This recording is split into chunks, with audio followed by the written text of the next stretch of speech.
Pak Awi, waktu terjadi kerumunan di Petamburan, apakah ada izin dari Polri? Apakah itu Polda ataupun Jangankan izin ke Polri, setelah RT dan RW dipanggil dilakukan klarifikasi, tidak ada pemberitahuan ke RT dan RW, apalagi yang ke atasnya. Cuma mereka sudah tahu bahwasanya ada kerumunan, sehingga secara berjenjang mereka melaporkan dari lurah ke camat, camat ke wali kota ke gubernur, itu semua diketahui.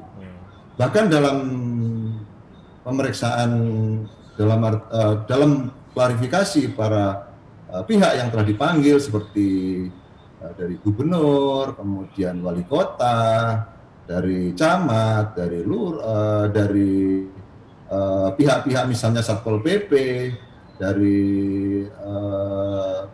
Kepala Biro Hukum, ya semua menyatakan bahwasanya memang saat ini masih dalam posisi PSBB transisi di wilayah DKI. Sehingga apa? Semua masyarakat harus taat, harus wajib patuh kepada protokol kesehatan. Gitu. Jadi jangan lagi ini dia mengistimewakan ini boleh, ini tidak. Tentunya ini semua harus kita sama ratakan. Seperti tadi disampaikan para pembicara terdahulu, kita harus sama terkait dengan penegakan hukum. Saya kira sama, semua juga harus gitu. Jadi semangatnya itu harus kita sama. Untuk apa? Demi kemanusiaan. Dan Polri akan terbuka sekali jika ada masukan-masukan yang disampaikan, karena banyak sekali teman-teman yang setelah kerumunan di Petamburan itu bermasalah, kemudian mereka mengangkat berbagai kerumunan yang terjadi di daerah sebelumnya dan tidak ada penegakan atas itu, gitu.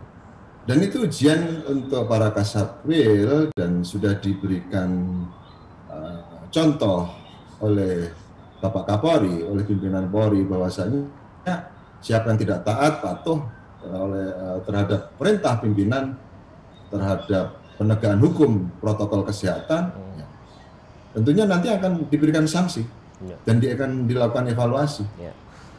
Dari sebagian teman-teman yang mungkin simpati terhadap Habib Rizik dan peristiwa di Petamburan dan juga di Jawa Barat kemarin, menganggap bahwa pemanggilan terhadap gubernur berlebihan. Bagaimana Polri menyikapi ini? Jadi gini Mas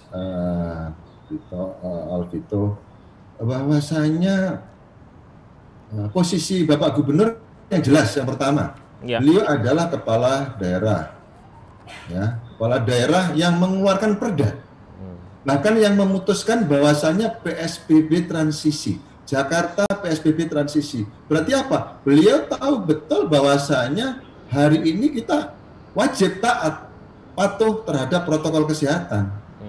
Kemudian pada hari kepulangan HRS yang bersangkutan malam kan berkunjung ke kediaman beliau. Sehingga dari situ bahwasanya tidak mungkin kalau seorang gubernur tidak tahu permasalahan PSBB transisi. Kemudian yang bersangkutan juga sempat istilahnya ada komunikasi dengan HRS. Sehingga dari situlah penyidik melakukan pemeriksaan tadi untuk menemukan peristiwa yang diduga adanya tindak pidana, khususnya di sini adalah pelanggaran protokol kekarantinaan kesehatan. Pidana itu kalau boleh tahu pasalnya apa Pak ya, dari undang-undang atau dari?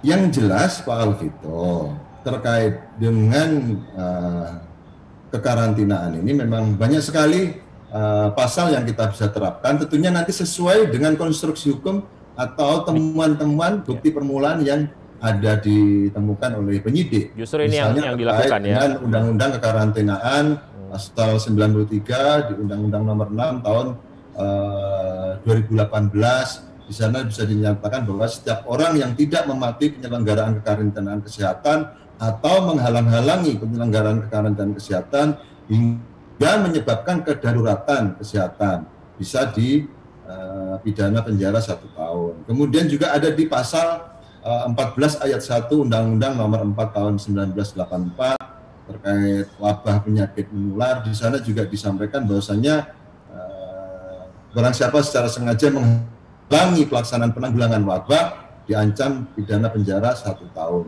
Itu untuk undang-undang kekarantinaan dan penyakit menular. Di KUHP juga ada pasal-pasal tentunya nanti yang menunggu unsur-unsurnya. Ada pasal 212, ada pasal 214, 216. Konstruksi hukumnya 218. Mas Alvito boleh bertanya dengan Pak Awi? Sebentar, Babe, sebentar. Konstruksi hukumnya akan berlangsung ketika penyelidikan selesai, naik ke proses penyidikan, kira-kira begitu ya, Pak Awi ya? Ya, demikianlah. Nanti kan itu ada evaluasi, ada rapat, ada gelar perkara, sehingga di situ akan disimpulkan pelanggaran apa ini, pakai pasal yang mana ini yang dilanggar, unsur-unsurnya apa saja, barang buktinya apa saja.